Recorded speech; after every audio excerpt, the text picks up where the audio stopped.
ಇನ್ನು ಮುಂದೆ ನಿಮ್ಮ ನೆಚ್ಚಿನ ಧಾರಾವಾಹಿಗಳ ಫುಲ್ ಎಪಿಸೋಡ್ಗಳು ಸನ್ ನೆಕ್ಸ್ಟ್ ಆಪ್ನಲ್ಲಿ ಮಾತ್ರ.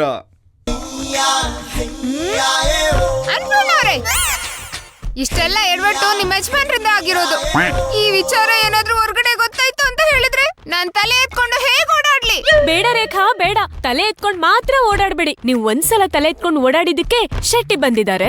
ಇನ್ನೊಂದ್ಸಲ ತಲೆ ಎತ್ಕೊಂಡ್ ಓಡಾಡಿದ್ರೆ ಅವ್ರ ಚಿಕ್ಕಪ್ಪ, ಅವ್ರ ದೊಡ್ಡಪ್ಪ, ಅವ್ರ ತಾತ ಎಲ್ಲರೂ ನನಗ್ ರೇಖಾನೇ ಬೇಕು ಅಂತ ಬಂದ್ಬಿಡ್ತಾರೆ. ಹೆಣ್ಮಕ್ಳು ತಲೆ ತಗ್ಗಿಸ್ಕೊಂಡ್ ಓಡಾಡೋದೇ ಒಳ್ಳೇದು. ಹೌದಾ? ಹಾಗೆ ಹೇಳ್ತೀರಾ?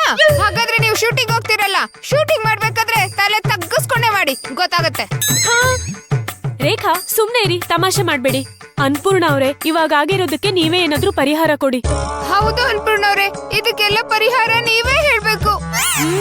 ಆ ಶೆಟ್ಟಿ ಮನೆಗ್ ಬರ್ತಾನೆ, ನನ್ನನ್ನೇ ಮದ್ವೆ ಆಗು ಅಂತ ಕೈಯೆಲ್ಲ ಮುಟ್ಟಿ ಮಾತಾಡಿಸ್ತಾನೆ. ನಾನು ಸುಂದರವಾಗಿ ಇರೋದೇ ತಪ್ಪ? ಈ ವಿಚಾರ ಏನಾದ್ರೂ ಹೊರಗಡೆ ಗೊತ್ತಾಯ್ತು ಅಂತ ಹೇಳಿದ್ರೆ ನನ್ನ ಮಾನ ಮರ್ಯಾದೆ ಏನಾಗ್ಬೇಕು ಅಂತ ಸ್ವಲ್ಪ ಯೋಚನೆ ಮಾಡಿ. ಅಯ್ಯೋ ರೇಖಾ, ನನ್ಗೂ ನಿಮ್ಮಷ್ಟೇ ಕೋಪ ಬರ್ತಿದೆ ರೀ. ಆ ಶೆಟ್ಟಿ ನಿಮ್ ಕೈ ಹಿಡ್ಕೊಂಡು ಎಳಿತಿದ್ದಾಗ ಅವನ್ ಕೈನ ಕಟ್ ಮಾಡಿ ಕೈಮ ಮಾಡ್ಬೇಕು ಅಂತ ಅನಿಸ್ತಿತ್ತು, ಗೊತ್ತಾ? Tension tension tension tension tension tension ಅಮ್ಮಿ ಫುಲ್ ಟೆನ್ಷನ್ ರೀ. ನನ್ನ ಹೆಂಡತಿ ಜೊತೆ ನಾನು ಪರ್ಸನಲ್ ಆಗಿ ಮಾತಾಡ್ಬೇಕು, ಎದ್ದೋಗ್ರಿ ಕಡೆ. ಪರ್ಸನಲ್ ಅಂತೆ. ಏನ್ರಿ ಅದು? ಮತ್ತೆ ಏನಾದ್ರು ಎಡ್ವರ್ಟ್ ಮಾಡ್ಕೊಂಡ್ ಬಂದ್ರಾ? ಮತ್ತೆ ಏನಾದ್ರು ಎಡ್ವರ್ಟ್ ಮಾಡಿ ನನಗೆ ಟೆನ್ಷನ್ ಕೊಟ್ರೆ ನಿಮ್ಮನ್ನ ಪರ್ಮನೆಂಟ್ ಆಗಿ ಪೇಷಂಟ್ ಮಾಡ್ಬಿಡ್ತೀನಿ. ನೋಡ್ರಿ, ಆ ಶೆಟ್ಟಿ ದುಡ್ಡನ್ನ ಅವನಿಗೆ ವಾಪಸ್ ಕೊಟ್ಟು ಅವನಿಂದ ದೂರ ಇರಿ. ಯಾವಾಗ್ಲೂ ಅವನ ಜೊತೆನೇ ಇರಕ್ಕೆ. ಅವನೇ ನನ್ನ ಗರ್ಲ್ ಫ್ರೆಂಡ್. ಅಮ್ಮಿ, ಅವನಿಂದ ದೂರ ಇರೋದಕ್ಕೆ ನಾನು ಟ್ರೈ ಮಾಡ್ತಾ ಇದ್ದೀನಿ. ನೋಡ್ರಿಪ್ಪ, ನಿಮ್ ದುಡ್ಡು ನಾ ನಿಮ್ಗೆ ಕೊಡ್ತೀನಿ, ತಗೊಂಡ್ ಹೋಗ್ಬಿಡ್ರಿ ಅಂತ ಇದ್ದೀನಿ. ಅವನು ನನಗೆ ದುಡ್ಡು ಬೇಡ, ನನಗೆ ರೇಖಾನೇ ಬೇಕು ಅಂತಿದ್ದಾನೆ. ಏನಮ್ಮಿ ಮಾಡೋದು? ಅಯ್ಯಯ್ಯೋ ಅಯ್ಯಯ್ಯೋ, ಈ ಪ್ರಾಬ್ಲಮ್ ಎಲ್ಲ ನಿಮ್ಮಿಂದನೇ ಬಂದಿರೋದು, ನೀವೇ ಸಾಲ್ವ್ ಮಾಡ್ಬೇಕು. ಅಯ್ಯೋ, ನಾನು ಅದೇ ಪ್ರಯತ್ನ ಮಾಡ್ತಾ ಇದ್ದೀನಿ. ನೋಡಪ್ಪ, ರೇಖಾ ಅವ್ರನ್ನ ಬಿಟ್ಟು ಹೋಗ್ಬಿಡು ಅಂತಿದ್ದೀನಿ. ಅವ್ನು ನನ್ನ ಮಾತೇ ಕೇಳ್ತಿಲ್ಲ. ಚಿಕ್ಕ ಮಕ್ಕಳಾಗಿದ್ರೆ ಕಪಾಳಕ್ ನಾನು ಕೊಟ್ಟು ಹೇಳ್ಬೋದು, ಆದ್ರೆ ಇವನು ಕಳ್ಳ ನನ್ನ ಮಗ. ನನ್ನ ವೀಕ್ನೆಸ್ ನ ಇಟ್ಕೊಂಡ್ಬಿಟ್ಟು ನನ್ನನ್ನು ಟ್ರ್ಯಾಪ್ ಮಾಡ್ತಾ ಇದ್ದೇನೆ. ನೋಡಿ ಗೌಡ್ರೆ, ನೀವೇನಾದ್ರೂ ರೇಖಾ ಅವ್ರ ಜೊತೆ ನನ್ನ ಮದುವೆ ಮಾಡಿಸ್ಲಿಲ್ಲ ಅಂದ್ರೆ ನಿಮ್ಮ ಈ ವಿಷಯನ ಮೀಡಿಯಾದವ್ರಿಗೆ ಹೇಳ್ತೀನಿ. ಗೌರಿಪುರದ ಗೈಯಾಳಿಗಳು ನನಗೆ ಮೋಸ ಮಾಡಿದಾರಂತ ಎಲ್ಲಾ ಕಡೆ ಪ್ರಚಾರ ಮಾಡ್ತೀನಿ ಅಂತಿದ್ದಾನೆ. ಅಯ್ಯಯ್ಯೋ ಗೌಡ್ರೆ, ಅವ್ನು ಹೀಗೆಲ್ಲ ಹೇಳದ್ನಾ? ಅಯ್ಯೋ, ನಾನು ಇನ್ನೂ ದೊಡ್ಡ ಸ್ಟಾರ್ ಆಗ್ಬೇಕು ಅಂತ ಅನ್ಕೊಂಡಿದ್ದೀನಲ್ಲಪ್ಪ. ಅವ್ರ ಈ ತರ ಮೀಡಿಯಾದಲ್ಲಿ ಹೇಳಿ ಕೆಟ್ಟ ಪ್ರಚಾರ ಮಾಡಿದ್ರೆ ನನ್ಗಿನ್ ಯಾರ ಅವಕಾಶ ಕೊಡ್ತಾರೆ? ಈಗ ಮನೆ ಮುಂದೆ ಕ್ಯೂ ನಿಂತ್ಕೊಂಡ್ಬಿಟ್ಟಿದ್ದಾರೆ ನಿಮ್ಗೆ ಅವಕಾಶ ಕೊಡಕ್ಕೆ. ತೆಪ್ಪಗಿರ್ರಿ. ಮೊದ್ಲು ಮನೆ ಸಮಸ್ಯೆನ ಬಗೆಹರಿಸ್ಕೊಳ್ಳಿ, ಮಿಕ್ಕಿದ್ನ ಆಮೇಲೆ ಯೋಚನೆ ಮಾಡೋಣ. ಅಯ್ಯಯ್ಯೋ, ಮೀಡಿಯಾದವ್ರ ಇಲ್ಲ, ಬೇಡ ಬೇಡ ಬೇಡ ಬೇಡ. ಈ ಮೀಡಿಯಾದವರು ಹಗ್ಗ ನಾವು ಮಾಡ್ತಾರೆ, ಅವನ ಹಗ್ಗ ಮಾಡಿ ಅದೇ ಹಗ್ಗದಿಂದ ನೇಣಕೊಳ್ಳೋ ತರ ಮಾಡ್ತಾರೆ. ಬೇಡ, ಈ ಮೀಡಿಯಾ ಸಾವಾಸನ ಬೇಡ, ನಿಮ್ ಸಾವಾಸನ ಬೇಡ. ಎಲ್ಲಾದ್ರೂ ದೇಶಾಂತರ ಹೋಗ್ಬಿಡ್ತೀನಿ ನಾನು. ಅಯ್ಯೋ ರೇಖಾ, ಮಾತಾಡ್ತೀರ ದೇಶಾಂತರ ಹೋಗ್ತೀನಿ ಅಂತೀರಲ್ಲ. ಯಾವ ದೇಶಕ್ಕೆ ಹೋದ್ರು ವೇಷ ಮರ್ಸ್ಕೊಂಡ್ ಮತ್ತೆ ಇಲ್ಲಿಗೆ ಬರ್ತೀರಾ? ಎಲ್ಲಿಗ್ರಿ ಹೋಗ್ತೀರಾ ನೀವು? South Africa. ಆ ಶೆಟ್ಟಿನು ಹನಿಮೂನ್ಗೆ ಅಲ್ಲೇ ಕರ್ಕೊಂಡು ಹೋಗ್ತೀನಿ ಅಂತ ತಾನೆ? ಹೋಗಲ್ಲ ಹಂಗಾದ್ರೆ. ರೀ ರೇಖಾ ಮೇಡಮ್ ಅವರೇ, ಬರೀ ಹೋಗ್ತೀನಿ ಅಂತೀರಾ. ನಿಮ್ ಸಮಸ್ಯೆಗೊಂದು ಪರಿಹಾರ ಹುಡುಕ್ರಿ. ಏನ್ರಿ ಪರಿಹಾರ ಹುಡ್ಕೋದು? ಇಷ್ಟೆಲ್ಲ ಆಗಿರೋದು ನಿಮ್ಮಿಂದನೇ. ಕಮಿಷನ್ ಆಸೆಗೋಸ್ಕರ ನಮ್ಮಿಬ್ರಿಗೂ ಮದುವೆ ಮಾಡಿಸ್ಬಿಡ್ತೀರಾ ನೀವು?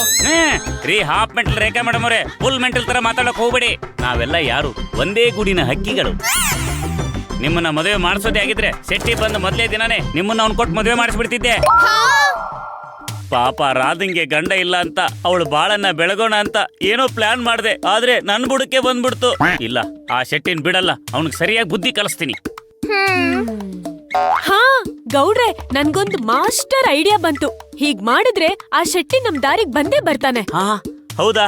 ಅದೇನಂತ ಬೇಗ ಹೇಳಿ ತಾಯಿ, ಇದರಿಂದ ಬಚಾವಾದ್ರೆ ಸಾಕು. ನೋಡಿ, ಶೆಟ್ಟಿಗೆ ಅನುಮಾನ ಬಂದಿರೋದು ಆ ಪದ್ಮಾಳಿಂದ ತಾನೆ? ಆ ಪದ್ಮನ್ನ ಮನೆ ಕರ್ಸೋಣ, ಶೆಟ್ಟಿ ಹತ್ರ ಸುಳ್ಳು ಹೇಳ್ಸೋಣ ಅಷ್ಟೇ. ಇದನ್ನ ಶೆಟ್ಟಿ ನಂಬೇಕಲ್ಲ. ಅಯ್ಯೋ ಗೌಡ್ರೆ, ನಾವ್ ನಂಬೋ ತರ ಮಾಡೋಣ. ನೋಡಿ, ಇವ್ರಿಬ್ರದ್ದು ವೆಡ್ಡಿಂಗ್ ಆನಿವರ್ಸರಿ ಅಂತ ಹೇಳಿ ನಂಬ್ಸೋಣ. ಆಮೇಲೆ ಮನೇಲಿ ಏನಾದ್ರೂ ಸೆಲೆಬ್ರೇಷನ್ ಇಟ್ಕೊಂಡು ನಾವ್ ನಾಟಕ ಮಾಡೋಣ. ಏನಂತೀರಾ? ನೀವು ಫಸ್ಟ್ ಹೋಗಿ ಕೇಕ್ ತಗೊಂಡ್ ಬನ್ನಿ. ಅಲ್ಲ ಮಾಲಿನಿ ಮೇಡಮ್ ಅವ್ರೆ, ಇವ್ರಿಬ್ರದ್ದು ವೆಡ್ಡಿಂಗ್ ಆನಿವರ್ಸರಿ ಕೇಕ್ ಕಟ್ ಮಾಡುವಾಗ ಇವ್ರಿಬ್ರು ಗಂಡ ಹೆಂಡತಿ ಅಲ್ಲ ಅಂತ ಅವ್ನಿಗೆ ಗೊತ್ತಾದ್ರೆ ಅನುಮಾನ ಜಾಸ್ತಿ ಆಗಲ್ವಾ? ಗೌಡ್ರೆ, ನೀವು ಮೊದ್ಲು ಹೊಟ್ಟೆಗೆ ಎಣ್ಣೆ ಹಾಕೋ ಮಾತಾಡೋದನ್ನ ಬಿಟ್ಟು ತಲೆಗೆ ಎಣ್ಣೆ ಹಾಕೋದನ್ನ ಮಾತಾಡಿ. ಸುಮ್ನೆ ಕೂತ್ಕೊಂಡು ಟೈಮ್ ವೇಸ್ಟ್ ಮಾಡ್ತಿದ್ದೀರಲ್ಲ. ಫಸ್ಟ್ ಹೋಗಿ ಕೇಕ್ ತಗೊಂಡ್ ಬನ್ನಿ, ಮಿಕ್ಕಿದನ್ನೆಲ್ಲ ನಾನ್ ನೋಡ್ಕೋತೀನಿ. ಮಾಲಿನಿ ಮೇಡಮ್ ಅವರೇ, ನೀವು ಪ್ಲಾನ್ ಅಂತೂ ಸಖತ್ತಾಗಿದೆ. ನಾನು ಈಗಲೇ ಹೋಗಿ ಕೇಕ್ ತಗೊಂಡ್ಬರ್ತೀನಿ. ಮೈ ಡಿಯರ್ ಫುಲ್ ರೈಸು, ಹ್ಯಾಪಿ ವೆಡ್ಡಿಂಗ್ ಆನಿವರ್ಸರಿ. ನಿಮ್ಮ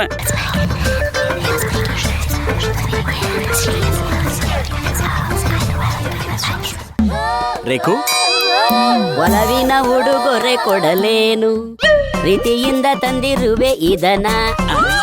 ಅಯ್ಯೋ ಶೆಟ್ರೆ, ಬುದ್ಧಿ ಇಲ್ವಾ ನಿಮ್ಗೆ? ಯಾಕೆ ಅವಾಗ ನಮ್ಮ ಮನೆಗ್ ಬಂದು ಹೋಗಿ ಮಾಡ್ತೀರಾ? ನೋಡಿ ಶೆಟ್ರೆ, ಇದು ಹೆಣ್ಮಕ್ಳು ಇರೋ ಮನೆ, ನೀವ್ ಈ ತರ ಎಲ್ಲ ಮಾಡ್ಬಾರ್ದು, ಜನ ತಪ್ಪು ತಿಳ್ಕೊತಾರೆ. ಚೂಡು ಅಮ್ಮಾಯಿ, ನೋಡೋರ್ಗೇನು, ಅವ್ರು ಹೆಂಗಾದ್ರೂ ತಪ್ಪು ತಿಳ್ಕೊಳ್ಳಿ. ನನ್ನ ಮನಸ್ಸಿನಲ್ಲಿ ಯಾವುದೇ ಕೆಟ್ಟ ಆಲೋಚನೆ ಇಲ್ಲ ತಾನೇ, ಚಿಂತೆ ಮಾಡಬೇಡಿ ಅಲ್ವಾ ಮಾಲಿನಿ ಮೇಡಮ್? ಹೌದೌದು. ಹೀರೋಯಿನ್ ಮೇಡಮ್ ಒಪ್ಕೊಂಡ್ಮೇಲೆ ಮುಗೀತು, ತಲೆ ಕೆಡಿಸ್ಕೊಳಕ್ ಹೋಗ್ಬೇಡಿ. ನನ್ನನ್ನ ನಿಮ್ಮ ಬಂಧು ಅನ್ಕೊಂಡು ಬಂದಾಗೆಲ್ಲ ಉಪಚಾರ ಮಾಡಿ. ಸುಮ್ನೆ ರೀ, ಸಾಕು. ನೀವ್ ಮಾಡ್ತಿರೋ ಘನ ಕಾರ್ಯಕ್ಕೆ ನಿಮಗ್ ಬಂದಾಗೆಲ್ಲ ಉಪಚಾರ ಮಾಡ್ತಾರೆ. ಹೋಗ್ರಿ ಇಲ್ಲಿಂದ. ಕೂಲ್ ಅನ್ಪೋಣ ಅವ್ರೆ, ಕೂಲ್. ಈಗ ಈ ಗಿಫ್ಟ್ ತಗೊಳ್ಳಿ. ಹಾ, ನನಗೆ ಗಿಫ್ಟು? ವಿಷಯ ಇದೆ, ಈ ಗಿಫ್ಟ್ ಇಟ್ಕೊಂಡು ನನಗೂ ರೇಖಾಗೂ ಮದುವೆ ಮಾಡಿಸ್ಬಿಡಿ. ಆಮೇಲೆ ಇದಕ್ಕಿಂತ ದೊಡ್ಡ ಗಿಫ್ಟೇ ತಂದ್ಕೊಡ್ತೀನಿ. ಅಯ್ಯೋ ಶೆಟ್ರೆ, ಹೋಗಿ ಬಂದು ಬಾಗ್ಲು ಚಿಲ್ಕ ಅಲಾಡ್ಸ್ತಾರೆ ಅಂತಾರಲ್ಲ, ಆಯ್ತಾರ ಆಯ್ತು ರೀ. ಈಗಾಗ್ಲೇ ಮದ್ವೆ ಆಗಿರೋ ಹುಡುಗಿಗೆ ಮತ್ತೊಂದ್ ಮದ್ವೆ ಹೇಗ್ರಿ ಮಾಡ್ಸಕ್ಕಾಗತ್ತೆ? ನೋಡಿ ಮೇಡಮ್, ಈ ಮಳವಳ್ಳಿ ಮಾದೇವ ರೇಖಾಗೆ ಒಳ್ಳೆ ಜೋಡಿ ಅಲ್ಲ. ಅವನನ್ನ ಅವಳಿಂದ ದೂರ ಮಾಡ್ಬಿಡಿ, ರೇಖಾನ್ನ ನನಗ್ ಕೊಟ್ಟು ಮದುವೆ ಮಾಡ್ಕೊಡಿ. ಶೆಟ್ರೆ, ನಿಮಗ್ ತಲೆಗೆಲೆ ಕೆಟ್ಟಿದ್ಯಾ? ಜೊತೆಗಿರೋ ಜೋಡಿನ ದೂರ ಮಾಡಿ ಯಾರಾದ್ರೂ ಮದ್ವೆ ಮಾಡ್ತಾರಾ? ನಮ್ದು ಅಂತ ಫ್ಯಾಮಿಲಿ ಅಲ್ಲ, ನೀವು ಸುಮ್ನೆ ಇಲ್ಲಿಂದ ಹೋಗಿ. ಹೌದು ಶೆಟ್ರೆ, ಪದೇ ಬಂದು ನಾನ್ ರೇಖಾನೇ ಮದ್ವೆ ಆಗ್ತೀನಿ ಅಂತ ತಲೆ ಕೆಡಿಸ್ತಾ ಇರ್ಬೇಡಿ. ನೋಡಿ, ಈ ಅನ್ಪೂರ್ಣ ತಲೆ ಕೆಟ್ರೆ ಇಲ್ಲಿ ನಡೆಯೋ ಕಥೆನೇ ಬೇರೆ. ಹೋಗಿ ಸುಮ್ನೆ. ಮಾಲಿನಿ ಅವ್ರೆ, ಅನ್ಪೂರ್ಣ ಅವ್ರೆ, ರೇಖು ನನ್ನ ಮೈಸೂರು ಪಾಕು. ರೇಖಾ ಅವ್ರೆ, ನೀವು ಹಾಗೆಲ್ಲ ಭಯ ಪಡಬಾರ್ದು. ನನ್ನ ಮುಖ ನೋಡಿದ್ರೆ ಪ್ರೀತಿ ಬರ್ಬೇಕು, ಭಯ ಬರಬಾರ್ದು. ಎಲ್ಲಿ ನಿಮ್ ಯಜಮಾನಪ್ಪ ಕಾಣಿಸ್ತಾ ಇಲ್ಲ? ಅವರ ಹೊರ್ಗಡೆ ಹೋಗ್ಬಿಟ್ಟವ್ರೆ. ಹೌದು, ಪಾಪ ಅವ್ರು ಯಾವಾಗ್ಲೂ ಹೊರಗಡೆನೇ ಇರ್ತಾರಲ್ವಾ, ಅದಕ್ಕೆ ಅವ್ರ ಮನೆಗ್ ಬಂದಾಗೆಲ್ಲ ನೀವು ಜಾಸ್ತಿ ಪ್ರೀತಿ ತೋರಿಸ್ಬಿಡ್ತೀರಾ ಅಲ್ವಾ? ಅವ್ರು ನೋಡ್ಕೊಂಡು ಹೋಗೋಣ ಅಂತ ಬಂದೆ, ಅವ್ರು ಬೇರೆ ಮನೇಲಿಲ್ಲ. ಅವ್ರು ನೋಡ್ದೆ ವಾಪಸ್ ಹೋಗೋಕೆ ಮನ್ಸು ಬರ್ತಾ ಇಲ್ವೇ? ಅಯ್ಯೋ, ಯಾಕೆ ಬೇಜಾರ್ ಮಾಡ್ಕೋತೀರಾ? ಬಂದ್ಬಿಡ್ತಾರೆ. ಶೆಟ್ರೆ, ನಿಮ್ಗೆ ಹೇಳೋದೇ ಮರ್ತಿದ್ದೆ, ಇವತ್ತು ನಮ್ ರೇಖಾ ಅವ್ರದ್ದು ವೆಡ್ಡಿಂಗ್ ಆನಿವರ್ಸರಿ. ಅವ್ರ ಯಜಮಾನ್ರು ರೇಖಾ ಅವ್ರಿಗೋಸ್ಕರ ಗ್ರ್ಯಾಂಡ್ ಪಾರ್ಟಿ ಕೊಡ್ತಾ ಇದಾರೆ. ಇಲ್ಲೇ ಇದ್ದು ಊಟ ಮಾಡ್ಕೊಂಡು ಹೋಗಿ. ಹಾಗಿದ್ರೆ ಗಿಫ್ಟ್ ವೇಸ್ಟ್ ಆಗ್ಲಿಲ್ಲ, ಅದನ್ನು ಮುಗಿಸ್ಕೊಂಡೇ ಹೋಗ್ತೀನಿ. ಮಾಲಿನಿ, ನನ್ಗೆ ಹೊರಗಡೆ ಸ್ವಲ್ಪ ಕೆಲಸ ಇದೆ, ನಾನು ಹೋಗ್ಬಿಟ್ಟು ಬರ್ತೀನಿ. ಶೆಟ್ರಿಗೆ ಸ್ಟ್ರಾಂಗ್ ಕಾಫಿ ಮಾಡ್ಕೊಡಿ. ಹಾ, ಬನ್ನಿ ಶೆಟ್ರೆ, ಕಾಫಿ ಕೊಡ್ತೀನಿ. ನೀವು ಕರೆಯೋದೇ ಚಾ. ಅಯ್ಯಯ್ಯೋ, ಪಾರವಾಳ ನನ್ ಕಣ್ ಮುಂದೆನೇ ಹಾರಾಡ್ತಿದೆ. ಬಂದಿ ಭುಜದ ಮೇಲೆ ಕೂತ್ಕೋಬಾರ್ದಾ? ಕಸ್ತೂರಿ ನಿವಾಸ ಪಿಕ್ಚರ್ ಅಣ್ಣವ್ರ ತರ. ಹಾ ಶೆಟ್ರೆ, ಏನೋ ಪಾರಿವಾಳ ಅಂದಂಗಿತ್ತು. ಅದು ಉತ್ತರ ಕರ್ನಾಟಕದ ಹಾಡು ಫೇಮಸ್ ಅಲ್ವೇನಮ್ಮ?